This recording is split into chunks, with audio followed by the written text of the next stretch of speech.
What is the spiritual dream meaning of a beach? To answer that, we have to talk about a woman who literally battled the ocean itself. Her name was Florence Chadwick, and in 1950, she swam the English Channel. The very next year, she just turned around and swam it back the other way, breaking her own record.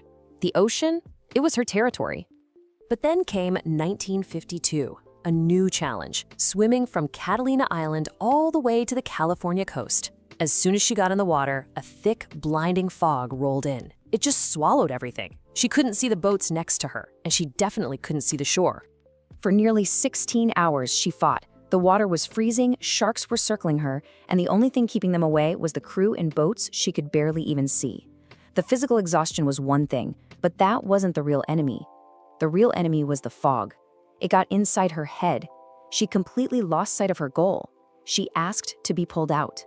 She was less than 1 single mile from the shore. Let that sink in. She didn't fail because her body gave out. She failed because she couldn't see the goal. So why am I telling you this? Because her story isn't just about swimming. It's about you. And it demands, right now, that you answer 3 urgent questions about your own life. First one, when you dream of a beach, where are you? Are you standing safely on the sand, just watching? Or are you already in the water, struggling? Second, what does that shore look like in your dream? Is it crystal clear, sunlit, welcoming, or is it totally hidden in a thick, hopeless fog, just like it was for Florence? And third, the most critical question of them all, what is the shoreline you are so afraid to even try to reach? So let's get right to it. A beach in your dream is not a vacation spot. It's a threshold. In fact, it's one of the most spiritually loaded symbols your subconscious can possibly show you. Think of it this way. The beach is the meeting point. It is the literal line in the sand between the life you know and the life you're being called to live. You've got 2 worlds at play here. The sand, that's your conscious self. It's rational, it's known, it's safe. But the ocean, well, that's everything else. The unknown, the wild, the parts of yourself you haven't healed yet. That's the life that's calling to you. Okay, now you need to pay attention. The little details in your beach dream, they are not random decoration. They are a direct diagnosis of where you are spiritually and emotionally. Think about it. Are you walking toward the water, or are you backing away from it? Are you wearing layers of clothes, all guarded and protected, or are you free, unashamed, ready to go in? And here's a big one. Are you just watching other people swim while you sit safely on the dry sand? Your answers? That's the diagnosis. Your subconscious is using this dream to show you precisely what discomfort you are avoiding in your waking life. It's holding up a mirror to your avoidance, to your fear of that cold water. And this is where the urgency really kicks in, because there's another element on this beach you have to think about, the tide. And the tide is time. When you see that tide coming in, that's the unstoppable passage of time. It's a signal, a warning that the threshold you're standing on has an expiration date. That opportunity to cross over will not be there forever. So let's bring it back to Florence Chadwick. She didn't fail because the ocean was too strong. She didn't fail because the sharks were too close. She failed because the fog erased her destination from her mind. Your dream is trying to burn the image of your shoreline into your brain before the fog of daily life swallows it whole. So there it is. The beach puts both worlds right in front of you. The known world behind you and the unknown world calling to you. Your dream won't let you pretend it isn't there. So it asks you a very simple question. What are you going to do? All right, part 2, let's dive right in. Okay, let's get one thing straight. The beach in your dream, it's not a vacation spot. It's a message. Your subconscious is sending you critical intelligence. And trust me, every single detail matters. So first things first, we've got to diagnose your internal state. Your dreams are going to tell you right away if you're actually at peace or if you're secretly in the middle of a storm. So you see this beautiful, calm, sunlit beach, and you think, oh, what a nice dream. Wrong. Don't you dare dismiss it. That's your subconscious waving a massive red flag, practically screaming at you to recognize and protect this peace you found, because it's rare and it can vanish. So here's your directive. This isn't just another ordinary season of your life. It's sacred. You need to acknowledge that stillness, build a fortress around it, and deliberately, consciously protect your peace from all the chaos trying to get in. All right, now let's flip it. What if you see a storm? Those violent waves, that's your body's early warning system going absolutely haywire. You might be telling everyone you're fine, you might even look fine, but listen to me, you are not fine. And that storm, it's not just going to pass on its own. It's not a weather pattern, it's a summons. You have to turn and walk directly into it.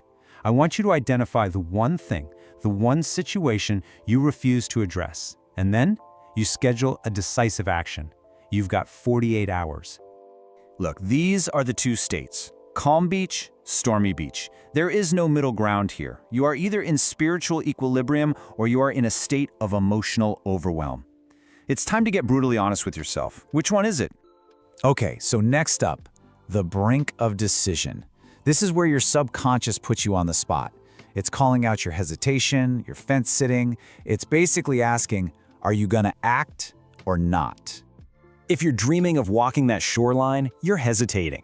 Big time, on a major life change. You're stuck right there in the middle, 1 foot in, 1 foot out.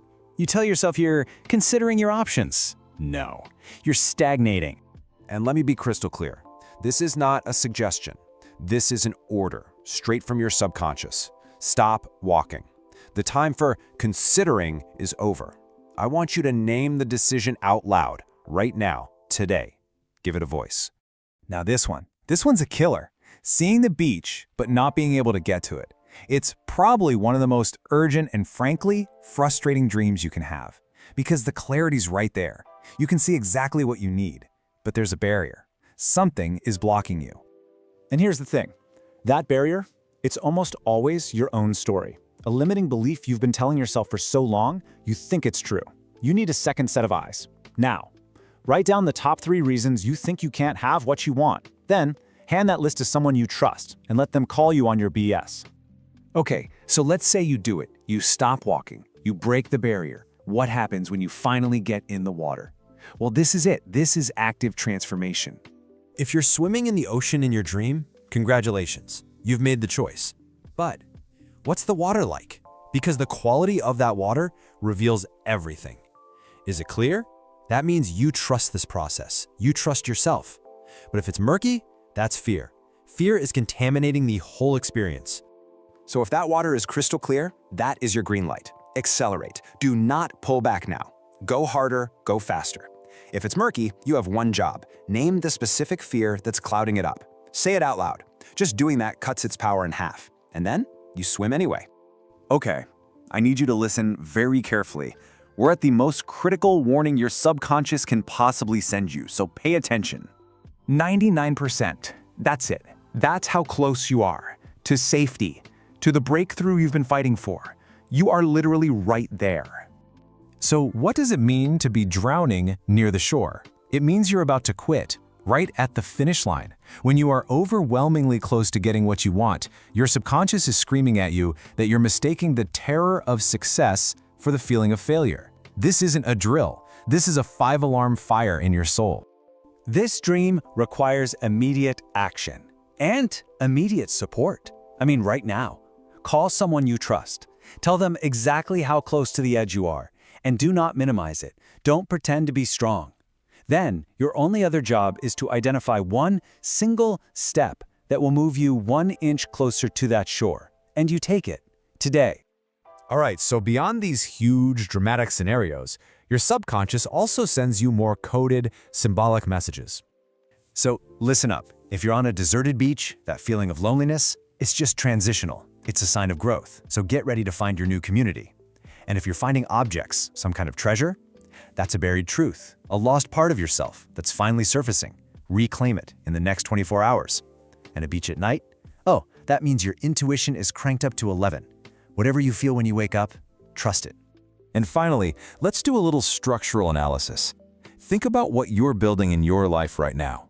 Really think about it. Is it built to last? If you dream you're building something on the beach, your subconscious is telling you that you are constructing something important, a relationship, a business, maybe even a new version of yourself on impermanent ground. This isn't a judgment, it's a warning. Sand shifts, tides rise. You have to check your foundations before the whole thing gets washed away. So there it is. The message has been delivered. Your subconscious has done its job. It's given you the diagnosis and the directive. The only question left, the only thing that matters now, is what are you going to do about it? Part 3. Look, let's get one thing straight. Forget what you think you know about dreams. We are not here to interpret. We are here to act. This is about application, not just sitting around analyzing things. So what's coming next are 10 practical, urgent protocols. Each one is tailor-made for a different need, a different woman, a different dream. Your job is to find the one that's speaking directly to you and start today. First up, for the analytical woman, this is absolutely non-negotiable if you are serious about self-understanding. Go get a physical notebook. No, not an app. When you wake up from a beach dream, you're going to immediately write down 3 things: the condition of the water, where you were standing, and one single emotion. You do this for 30 days, and you'll have a data map of your own subconscious, more precise than any test you've ever taken. Your dreams are a data set, so use them. Now, if you're the woman stuck at a crossroads, constantly having those recurring beach dreams, it means you're avoiding a decision. So here's the method. Write the decision at the top of a page. Set a timer for 10 minutes and list every single reason you are afraid to choose. When that timer goes off, circle the one reason that is the most true. That circled fear? That's the real decision you need to make. Your dreams are repeating not because you lack time, but because you lack honesty with yourself. For the spiritually oriented woman, this is your practice. Every single morning for a week, I want you to sit for 7 minutes. Visualize yourself right at the edge of the water, feel the sand, see the horizon. Then you're going to ask this one question out loud. What am I being called toward? Don't go searching for an answer, just hold the question. Let whatever comes up, come up. This is probably the most active form of self-inquiry you can do. Are you the woman who feels totally disconnected from her body? Just drowning in work, stress, taking care of everyone else? This one's for you. Once a day this week, put your hands on your sternum and ask your body this: what do you know that my mind is refusing to hear? And you write down the very first word that comes to you. No editing it. This whole thing takes 90 seconds. There's absolutely no excuse not to do it. Okay, if another person shows up in your beach dreams, it is time for a relationship audit. I want you to list your 5 closest relationships. Next to each name, you're going to write one word. Shore, if they are grounding, supportive, and clarifying. Or current, if they are draining, confusing, and pulling you off course. You have to be honest here. And pay close attention to this.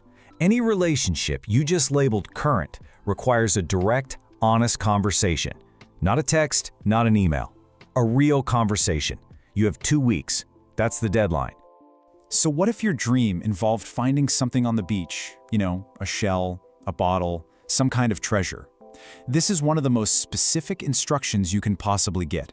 Your subconscious is pointing directly at something creative that you abandoned because life told you to be practical. Your task here is simple. This week, dedicate 1 hour to that practice. You're not trying to produce anything. You're not going to show it to anyone. You're just returning to it. 1 hour. You will be absolutely amazed at what that 1 hour feeds in you. If you are dreaming of storms on the beach, you need to listen very closely. Your body is ringing an alarm bell. The storm isn't on its way. It's already here. And that means a hard conversation is long overdue. Your deadline is 72 hours. Step 1, write 3 sentences that are completely true, things you haven't actually said out loud. Step 2, choose your method. It could be in person, a voice message, or a letter that you actually deliver. Step 3, deliver it. The only way through the storm is through the conversation. For the woman dreaming of a deserted beach, this is a health crisis. Loneliness isn't just a metaphor, it is a documented medical fact. Your action plan is immediate. This week, you will research and attend one community event, a class, a meetup, anything. And if it doesn't fit, find another one next week. You have to show up and let people see you. Now for the woman whose dream involves construction, maybe building or creating structures right there on the sand, it is time to check the foundation of what you are building in your actual life. Ask yourself this question. Is this foundation really mine? Or did I inherit it from fear? From someone else's expectations? If the foundation isn't yours, your task this month is to identify one thing you would change if nobody was watching. And then change it. Start with just one brick. And finally, this is the most urgent one. If you are dreaming of drowning close to the shore, you are in a state of critical spiritual emergency. It means you are close to safety, but you feel like you just can't reach it. Do not sit with this alone. Today, you will contact one person, a friend, a therapist, a mentor, and you will say these exact words. I am close to something that matters, and I am terrified I won't make it. You don't have to explain anything else. You just have to reach out. Let someone else see the shore for you. So let this be perfectly clear. Your dreams are not just decoration. They are directions. You need to understand this. The shore is visible. The water is crossable.